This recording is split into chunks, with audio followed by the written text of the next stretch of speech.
오늘은 책 읽기 좋은 날.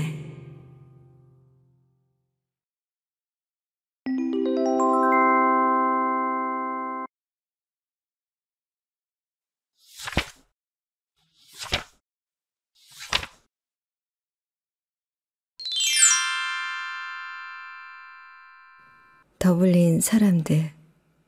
지은이 제임스 조이스. 옮기니 성은혜. 출판사 창비.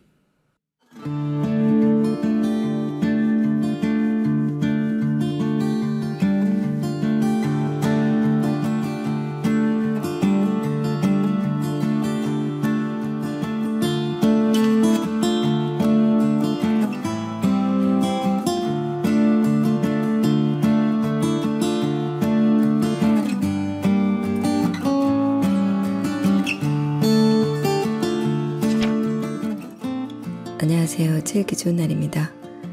오늘 보내드릴 작품은 20세기 모더니즘 소설의 선구자 제임스 조이스의 단편집 더블린 사람들입니다. 버지니아 울프, 조지 오웰, 해밍웨이 등 당대의 작가들을 매료하고 후대의 숱한 작가들에게 지대한 영향을 미친 천재 작가 제임스 조이스가 1904년에서 1907년 사이 불과 22살에서 25살에 써낸 15편의 단편을 엮은 세계의 데뷔작입니다.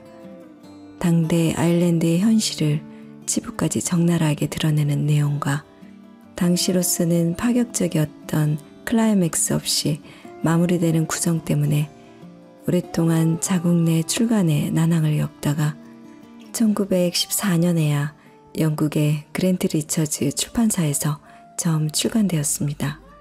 더블린 사람들에서는 오랜 세월 영국의 식민지였던 아일랜드의 수도 더블린에 사는 사람들의 다양하고 구체적인 삶의 모습들을 엿볼 수 있습니다.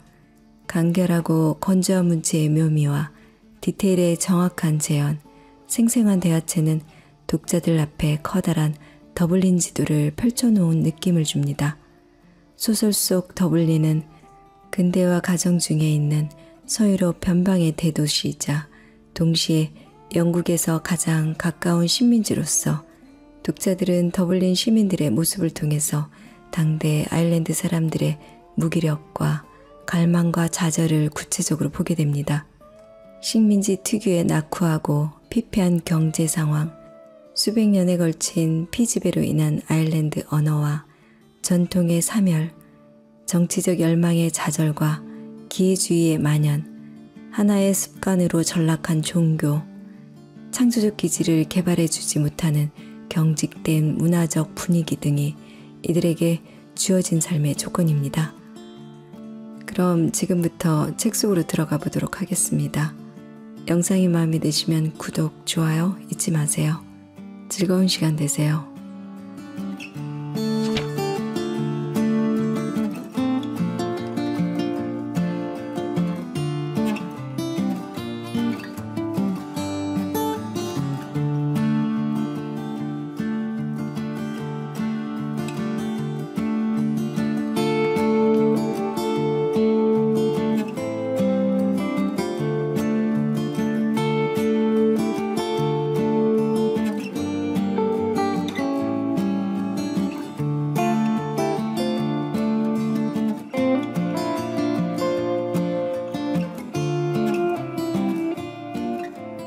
에러비.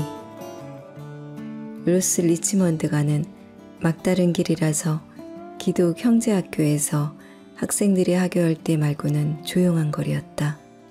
사람이 살지 않는 2층 집 한 채가 광장의 이웃들과 따로 떨어져 막다른 길의 끝에 서 있었다.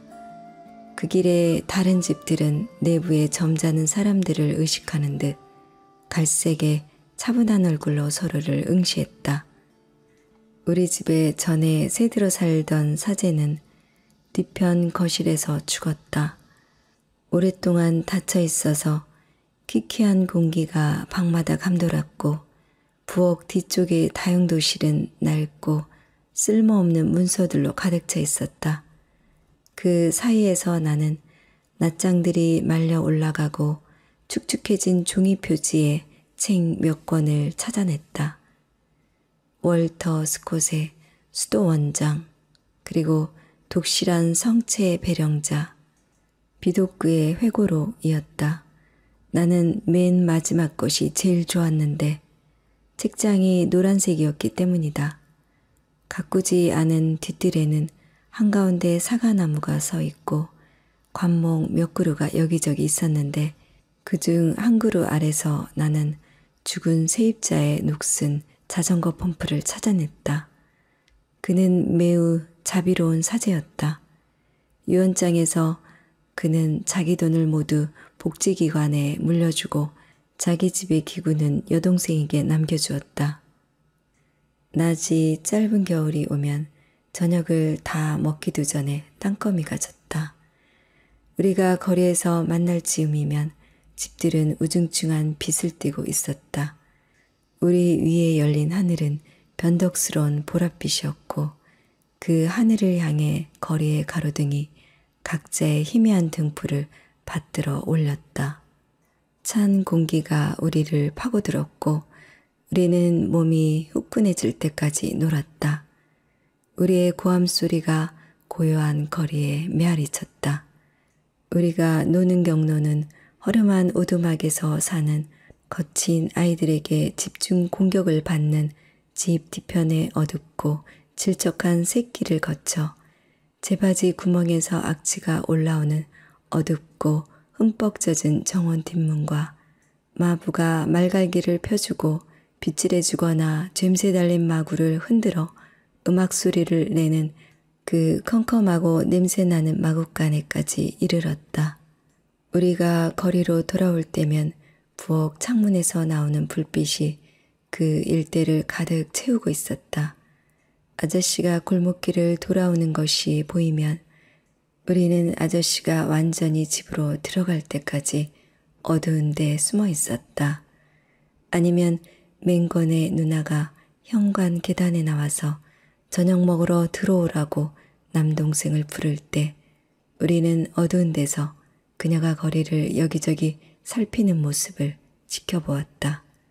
그녀가 그냥 거기 서 있는지 아니면 안으로 들어가는지 지켜보다가 그녀가 계속 버티고 있으면 우리는 포기하고 숨어있던 그늘에서 나와 맹건네 집 계단까지 걸어갔다. 그녀는 반쯤 열린 문에서 나오는 불빛에 몸의 윤곽을 드러낸 채 우리를 기다리고 있었다. 그녀의 남동생은 늘 누나를 한참 애태우고 나서야 말을 들었고 나는 그녀를 쳐다보면서 난간 옆에 서 있었다. 그녀의 몸이 움직이면서 옷도 따라 흔들렸고 그녀의 부드러운 머리타래가 이리저리 살랑거렸다. 매일 아침 나는 길 쪽을 바라보는 응접실 마루에 누워 그녀가 사는 집문을 살폈다. 블라인드가 창틀에서 1인치 정도만 남겨놓고 내려와 있어서 내가 보일 리는 없었다. 그녀가 현관 계단으로 나올 때면 나는 가슴이 뛰었다. 나는 현관으로 달려가 책가방을 집어들고 그녀를 뒤따랐다. 나는 그녀의 갈색 윤곽을 내내 눈에서 놓치지 않았고 그러다가 각자 갈 길이 갈라지는 지점이 가까워지면 걸음을 빨리하여 그녀를 지나쳐갔다. 이런 일이 매일 아침마다 되풀이되었다. 나는 무심결에 주고받은 몇 마디 말고는 그녀에게 말을 걸어본 적이 없었지만 그녀의 이름만 들어도 나의 어리석은 피는 온통 솟구쳐 쏠리곤 했다. 그녀의 이미지는 연애의 가장 적대적인 장소에서까지 나를 따라다녔다. 토요일 저녁 아주머니가 장보러 갈 때는 내가 따라가서 꾸러미를 들어줘야 했다. 노무자들의 욕설과 질비한 돼지 볼살을 지키고 서 있는 소년점원의 쇠된 장강설과 오도노번 노사에 관한 모두 모여라 어쩌고 하는 노래나 조국의 순환을 다룬 가요를 부르는 길거리 가수들의 단조로운 코맹맹이 소리 한가운데서 술 취한 사내와 물건 사라는 여인네들에게 때밀리며 우리는 그 요란한 거리를 지나갔다. 이러한 소음들이 내게는 삶에 대한 하나의 느낌으로 모아졌다. 나는 내가 적의 무리 사이로 나의 성배를 안전히 모셔가고 있다고 상상했다. 그녀의 이름이 순간순간 나 자신도 이해 못할 낯선 기도와 예찬이 되어 내 입술로 솟아났다. 내 눈엔 종종 왜 그런지 알 수 없게 눈물이 가득했고 때로는 내 심장에서 뭔가 홍수처럼 쏟아져 나와 가슴 속으로 퍼부어지는 것 같았다. 나는 앞으로의 일은 거의 생각하지 않았다. 내가 그녀에게 도대체 말을 걸기나 할 것인지 아닌지, 혹은 말을 건다 해도 어떻게 그녀에게 나의 혼란스런 연모의 정을 얘기할 수 있을지 알지 못했다. 그러나 나의 몸은 하프와 같았고 그녀의 말과 몸짓은 그 현을 퉁기는 손가락 같았다. 어느 저녁 나는 사제가 죽은 뒤편 거실로 들어갔다. 어두컴컴하고 비 내리는 저녁이었고 집안은 아무 소리도 없이 고요했다. 부서진 창 하나를 통해서 빗줄기가 땅에 꽂히는 소리가 들렸다. 가느다랗게 끊임없이 내리는 바늘 같은 빗줄기가 흠뻑 젖은 화단에서 뛰놀고 있었다. 저 멀리 아물거리는 등잔이나 불 켜진 창이 내 아래에서 빛났다. 눈에 보이는 것이 거의 없다는 게 감사했다. 내 모든 감각은 스스로 베일에 가려지기를 갈망하는 것 같았고 내가 막 그 감각들로부터 빠져나오려 하는 것을 느끼면서 나는 양 손바닥을 부르르 떨 정도로 꽉 맞잡고 이렇게 몇 번이고 중얼거렸다. 오 사랑, 오 사랑이여. 마침내 그녀가 내게 말을 걸어왔다. 그녀가 내게 첫 마디를 건넸을 때 나는 너무 당황해서 어떻게 답해야 할지를 몰랐다. 그녀는 에러비에 갈 거냐고 물었다. 그렇다고 했는지 아니라고 했는지 나는 잊어버렸다. 굉장한 바자일 거라며 그녀는 가보고 싶다고 말했다. 그런데 왜 못 가요? 라고 내가 물었다. 그녀는 말하면서 손목에 낀 은지의 팔찌를 뱅글뱅글 돌렸다. 그녀의 말로는 수녀원에서 그 주에 피정이 있어서 갈 수가 없다는 거였다. 그녀의 남동생과 다른 두 사내 아이가 모자를 두고 서로 싸우고 있었고 나는 난간에 홀로 앉아 있었다. 그녀는 머리를 내 쪽으로 숙인 채 난간에 쇠못 하나를 잡고 있었다. 우리 집 문 맞은편의 램프에서 나오는 불빛이 그녀의 하얀 목덜미 곡선을 드러내고 그 위로 흘러내린 머리카락을 밝히곤 아래로 내려가 난간을 잡은 손을 비췄다. 불빛은 그녀의 원피스 한쪽 자락으로 내려와 편안한 자세로 서 있는 그녀의 보일락말락하는 속치마에 새하얀 아랫단에 머물렀다. 넌 좋겠다 라고 그녀가 말했다. 내가 가게 되면 하고 나는 말했다. 뭘 좀 사다 줄게요. 그날 저녁 이후 얼마나 헤아릴 수 없이 많은 어리석은 생각들이 자나 깨나 나의 머릿속을 휩쓸고 지나갔던가. 나는 중간에 끼어든 그 지루한 나날들을 없애버리고 싶었다. 학교 공부는 짜증이 났다. 밤이면 침대에서, 낮이면 교실에서 나와 책 사이에 그녀의 영상이 나타나 책 읽기를 방해했다. 에럽이라는 단어의 음절은 내 영혼이 탐닉하던 그 침묵 속에서 내게로 불려나와 어떤 동양적인 마법을 내게 걸어버렸다. 나는 토요일 밤 바자에 가는 것을 허락해달라고 했다. 아주머니는 깜짝 놀라서 그게 무슨 프리메이슨 비밀 결사가 아니었으면 좋겠다고 했다. 교실에서 나는 묻는 말에 거의 대답을 하지 않았다. 나는 선생님의 얼굴이 온화한 표정에서 험한 표정으로 바뀌는 것을 보았다. 그는 내가 게을러지는 게 아닌가 걱정했다. 나는 오락가락하는 생각들을 추스를 수가 없었다. 진지한 일상사를 거의 견딜 수 없을 지경이었고 이것이 이제 나와 내 욕망 사이를 가로막고 선 이상 내게는 어린애 장난, 그것도 보기 싫고 단조로운 어린애 장난처럼 보였던 것이다. 토요일 아침 나는 아저씨에게 저녁 때 바자회에 가고 싶다고 상기시켰다. 그는 현관에 거울 달린 옷걸이 앞에서 모자소를 찾느라 수선스럽고 그래서 짤막하게 대답했다. 그래, 얘야 안다. 그가 현관에 있었으므로 앞쪽 응접실로 가서 창가에 누울 수도 없었다. 나는 집안이 저기압인 것을 느끼며 학교를 향해 느릿느릿 걸어갔다. 공기가 무자비하게 얼얼했고 나는 벌써 불안한 느낌이 들었다. 저녁을 먹으러 집에 들어오니 아저씨는 아직 귀가하지 않은 상태였다. 아직 이른 시간이었다. 나는 잠시 앉아서 시계를 물끄러미 쳐다보다가 째깍째깍 소리가 짜증나기 시작할 때 방에서 나왔다. 나는 계단을 올라가 위층에 다다랐다. 높고 차갑고 텅 빈 우울한 방들이 해방감을 주었고 나는 이 방 저 방을 노래를 부르며 돌아다녔다. 길의 면한 창문을 통해서 친구들이 저 아래 길가에서 노는 것이 보였다. 그들의 고함 소리가 희미하고 불분명한 상태로 내게 들려왔고 나는 이마를 서늘한 유리에 기대고 그녀가 사는 어두운 집을 건너다 보았다. 아마 1시간가량 서 있었으리라.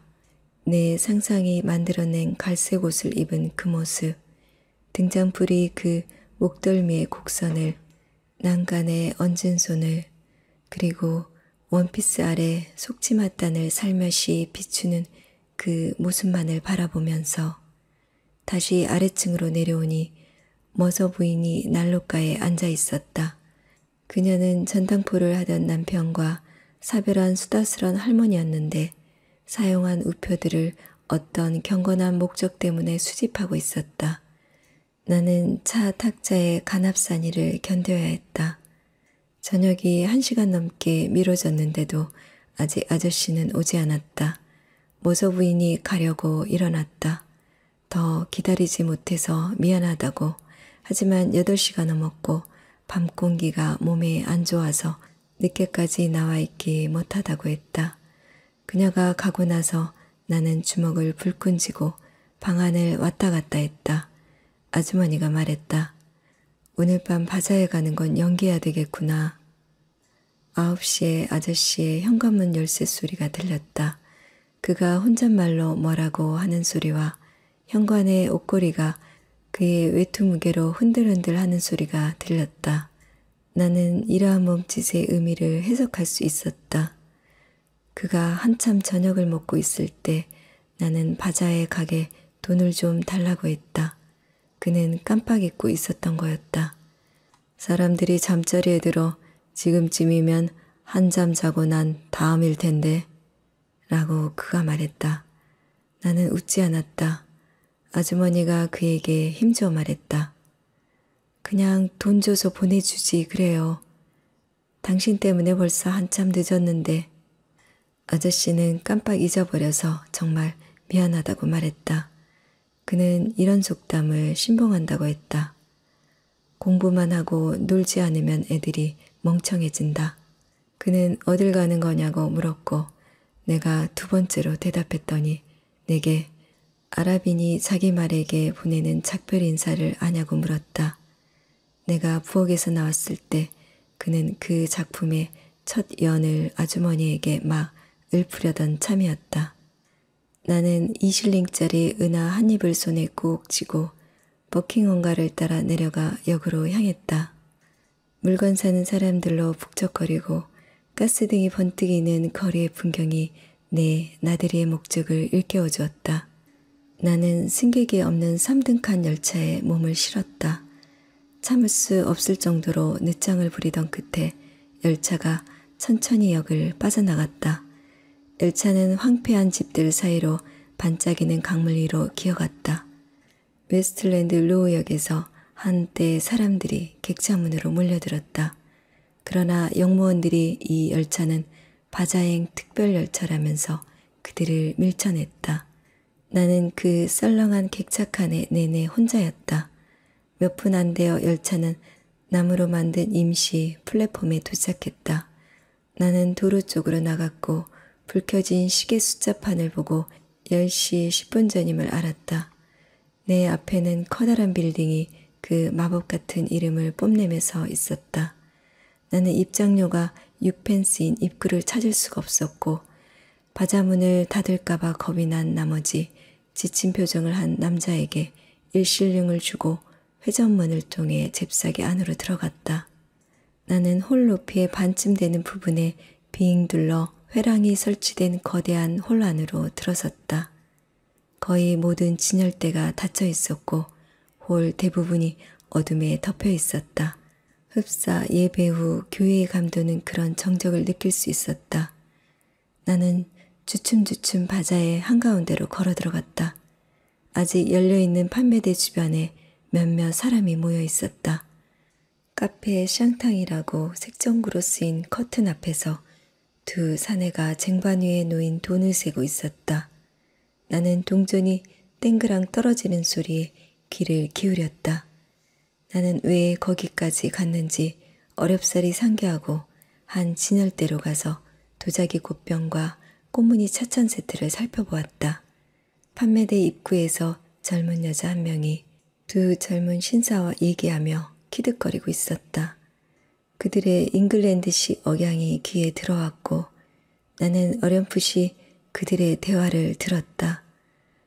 아이, 난 그런 얘기 한 적 없는데. 아, 했잖아. 아이, 아니거든요, 정말. 이 아가씨가 그렇게 말하지 않았어? 맞아, 나도 들었는데. 아, 이런 거짓말. 젊은 여자는 나를 보더니 다가와 뭘 사려느냐고 물었다. 그녀의 목소리는 별로 물건을 팔려는 어조가 아니었고 그냥 의무감에서 말을 건 것 같았다. 나는 판매대의 어두운 입구 양쪽에 동양의 수문장처럼 서 있는 거대한 항아리들을 쭈뼛거리며 바라보다 얼버무렸다. 아니요, 됐어요. 젊은 여자는 꽃병 하나의 위치를 바꿔놓고는 두 남자에게로 되돌아갔다. 그들은 아까 하던 얘기를 다시 시작했다. 그 젊은 여자가 어깨 너머로 나를 한두 번 흘끗 돌아보았다. 더 있어봤자 소용없다는 것을 알았지만 나는 그녀의 물건을 정말로 살 생각이 있었던 것처럼 보이려고 진열대 앞에서 꾸물거렸다. 그런 다음 천천히 몸을 돌려 바자의 한가운데로 걸어 나왔다. 나는 호주머니 속에서 1페니짜리 동전 2개를 6펜스짜리 동전 위로 떨어뜨렸다. 회랑의 한쪽 끝에서 불을 끈다는 소리가 들렸다. 홀 위쪽은 이제 완전히 깜깜해졌다. 그 어둠 속을 응시하면서 나는 허영심에 내몰리고 조롱당한 짐승 같은 내 모습을 보았다. 그리고 나의 눈은 고뇌와 분노로 이글거렸다. 이블린. 그녀는 창가에 앉아 저녁이 거리로 밀려드는 것을 바라보고 있었다. 머리를 창문 커튼에 기대고 있어서 콧구멍으로는 먼지투성이 크레톤 첫 냄새가 들어왔다. 그녀는 피곤했다. 지나가는 사람은 거의 없었다. 제일 끝집에 사는 남자가 집으로 가느라 지나쳐갔다. 콘크리트 포장도로를 따라 뚜벅뚜벅. 그 다음에는 새로 지은 붉은 벽돌집들 앞 석탄재 깔린 보도에서 푸석푸석하는 그의 발걸음 소리가 들려왔다. 한때는 그곳에 공터가 있어서 그들은 다른 집 아이들과 매일 저녁 놀곤 했었다. 그러다가 벨파스트 출신의 어떤 남자가 그 공터를 사들여 거기에 집을 지었다. 그들이 사는 것 같은 작은 갈색 집이 아니고 지붕이 반짝반짝하는 밝은색 벽돌집들을 그 길에 사는 아이들은 공터에서 함께 놀곤 했다. 드바인네, 워터네, 덧네 아이들, 절름발이 꼬마 키오우, 그녀와 그녀의 형제자매들. 그러나 어니스트는 한 번도 어울려 놀지 않았다. 그는 너무 커버렸기 때문에 그녀의 아버지가 가시나무 작대기를 들고 공터로 그들을 찾으러 오곤 했지만 대개 꼬마 키오우가 짱을 보다가 그녀의 아버지가 오는 게 보이면 소리를 질러줬다. 그래도 그 시절엔 뭔가 행복했던 것 같았다. 그녀의 아버지도 그땐 이 지경이 아니었다. 더욱이 어머니가 살아계시지 않았던가. 오래전 일이었다. 그녀와 동기들은 모두 장성했고 어머니는 돌아가셨다.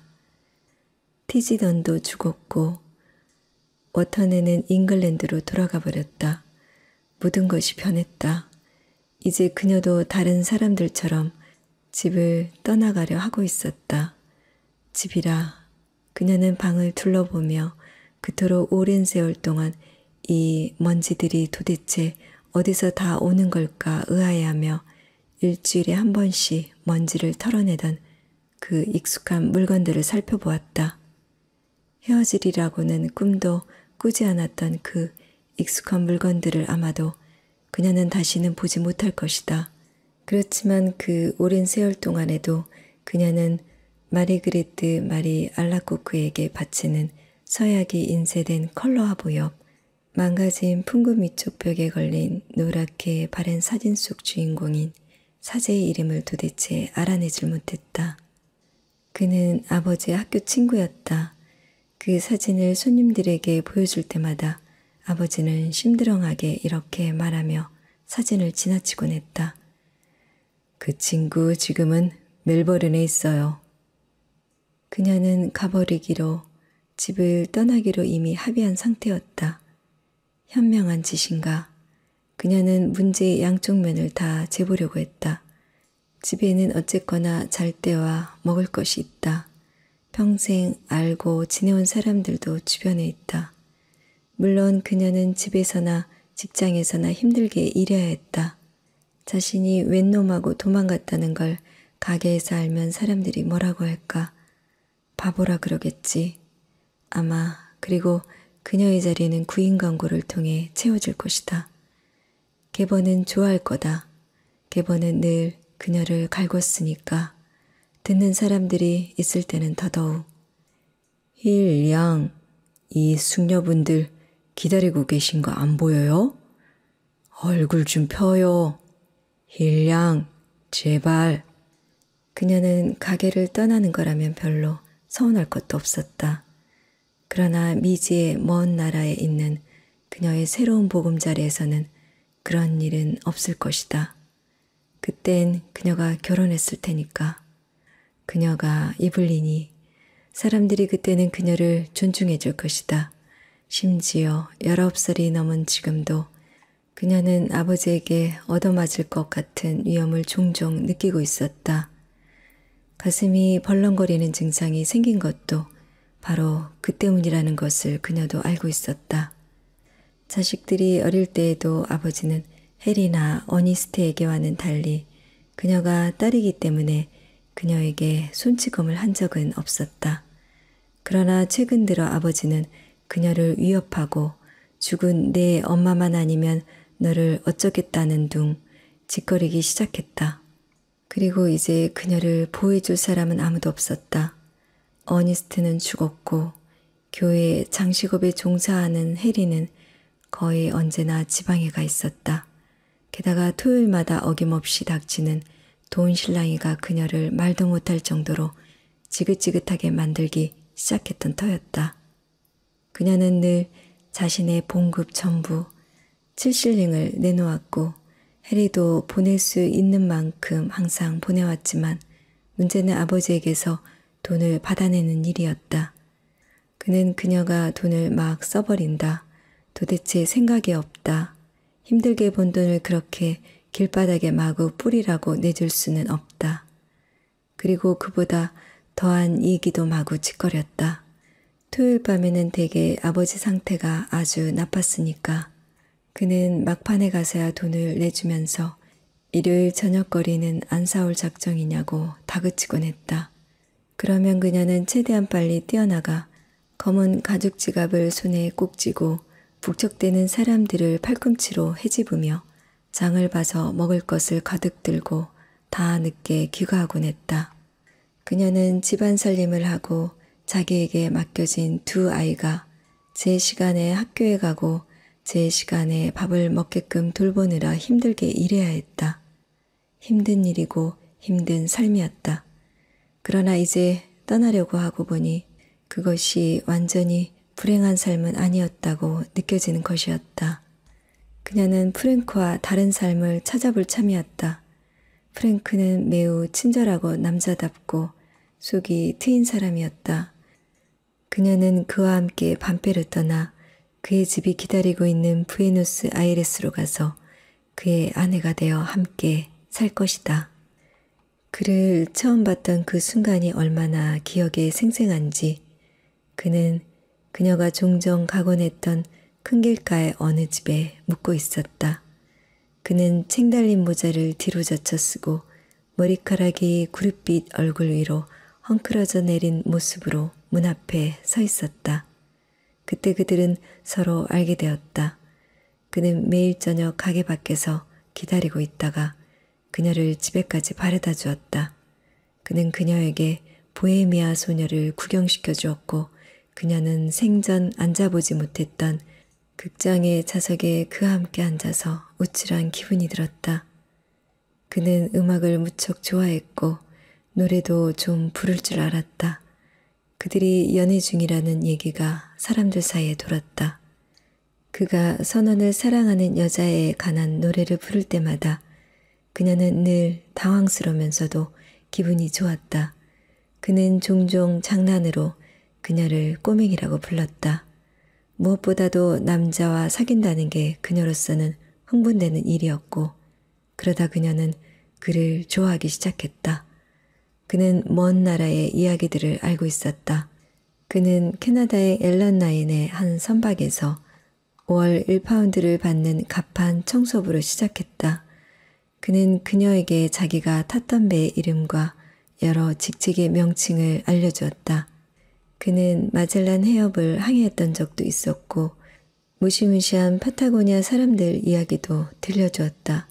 그는 부에노스 아이레스에서 용케 자리를 잡았고 이젠 그냥 휴가 삼아 본국에 다니러 온 거라고 했다. 물론 그녀의 아버지는 두 사람 사이를 알아차리고 그와 얘기도 하지 말라고 그녀에게 명령했다. 뱃놈들이란 게 뻔해. 그가 말했다. 어느 날 그는 프랭크와 다투었고 그 이후 그녀는 애인을 몰래 만나야 했다. 거리에 저녁이 깊어졌다. 그녀의 무릎에 놓인 하얀 편지 두 통이 뿌옇게 흐려졌다. 한 통은 해리에게, 다른 한 통은 아버지에게 쓴 편지였다. 그녀가 좋아하는 것은 어니스트였지만 해리도 좋았다. 아버지가 최근에 확 늙어버린 것을 그녀는 알아차렸다. 그녀가 없으면 아쉬울 것이다. 어떤 때에는 아버지가 꽤 다정하기도 했다. 근래에도 그녀가 알아누웠을 때 그는 유령 이야기도 읽어주고 난로에다 토스트를 구워주기도 했다. 또 어머니가 아직 살아계시던 어느 날에는 친구들이 모두 호스 언덕으로 소풍을 나가기도 했다. 그녀는 아버지가 아이들을 웃기려고 어머니의 모자를 썼던 일이 기억났다.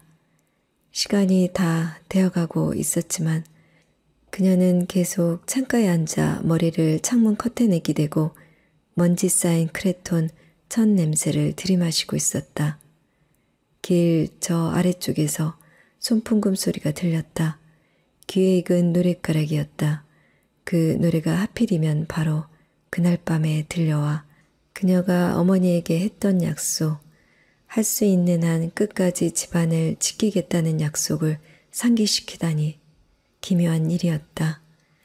어머니가 돌아가시던 날 밤이 생각났다. 그녀는 현관 맞은편 갑갑하고 어두운 방에 다시 가 있었고 바깥에서는 우울한 이탈리아 가곡이 들려왔다. 손풍금 악사는 6펜스를 받고 쫓겨났다. 그녀는 아버지가 이렇게 거들먹거리며 병실로 돌아왔던 것이 생각났다. 망할 이탈리아 놈들. 여기까지 와서 난리야.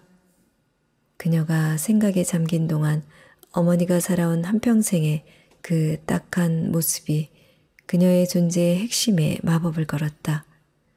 마지막에는 광기로 끝나버린 진부한 희생의 삶이 바보 같을 정도로 고집스럽게 말하던 어머니의 목소리가 들려와 그녀는 몸을 부르르 떨었다. 데레본세론, 데레본세론. 그녀는 갑작스런 공포에 이끌려 벌떡 일어났다. 도망치자. 도망쳐야 해. 프랭크가 그녀를 구원해 줄 것이다. 그가 그녀에게 삶을 줄 것이다. 아마 사랑도. 하지만 그녀는 살고 싶었다. 왜 그녀가 불행해야 하나? 그녀는 행복할 권리가 있다. 프랭크가 그녀를 두 팔로 껴안고 꼭 감싸줄 것이다. 그가 그녀를 구원해 줄 것이다. 그녀는 노스월 선착장에 몰려드는 사람들 사이에 서 있었다. 그가 그녀의 손을 잡고 있었고 그녀는 그가 항해에 대한 무슨 얘기를 거듭거듭 하고 있다는 것을 알고 있었다. 선착장은 갈색의 행랑을 든 군인들로 만원이었다. 세관 창고의 넓은 문을 통해 현창에 불이 켜진 채 선창병 옆에 정박해 있는 검은 덩어리 같은 선박이 언뜻 그녀의 눈에 들어왔다. 그녀는 아무 대답도 하지 않았다. 뺨이 차고 창백하게 느껴졌고 범민의 미로 가운데서 그녀는 자기를 인도해달라고 어느 쪽이 자신의 도리인지 보여달라고 하느님께 기도했다. 안개 속으로 배가 길고 애처롭게 고동을 울렸다. 지금 떠난다면 내일 그녀는 빠른 속도로 부에노스 아이레스를 향해 가는 배 위에 프랭크와 함께 있을 것이다. 배편은 이미 끊어놓았다. 그가 그녀를 위해 그 모든 것을 해주었는데 이제 와서 되돌아가겠다 할 수 있을까? 그녀의 번민이 몸에 구토를 일으켰고 그녀는 계속 소리내지 않고 입술을 움직이며 열렬한 기도를 올렸다. 종소리가 그녀의 가슴에 땡그렁 울렸다. 그가 그녀의 손을 꼭 쥐는 것이 느껴졌다. 가자. 세상의 모든 바다가 그녀의 심장 주변에서 일렁였다. 그가 그녀를 그 바다로 끌고 들어가고 있었다. 그는 그녀를 물에 빠뜨려 죽일 것이다. 그녀는 양손으로 무쇠 난간을 꽉 잡았다. 가자고. 안 돼, 안 돼, 안 돼. 그럴 수 없었다. 그녀의 손이 미친 듯 쇠 난간을 부여잡았다. 바다 한가운데를 향해 그녀는 고통에 찬 비명을 질렀다. 이블리, 이비. 그는 서둘러 개찰구를 지나서 그녀에게 따라오라고 외쳤다. 길을 막지 말라고 사람들이 그에게 소리쳤지만 그는 여전히 그녀를 불렀다. 그녀는 묶인 짐승처럼 맥없이 창백한 얼굴을 그에게로 돌렸다. 그를 향한 그녀의 눈빛엔 사랑이나 이별 혹은 그를 알아보는 아무런 기미도 없었다.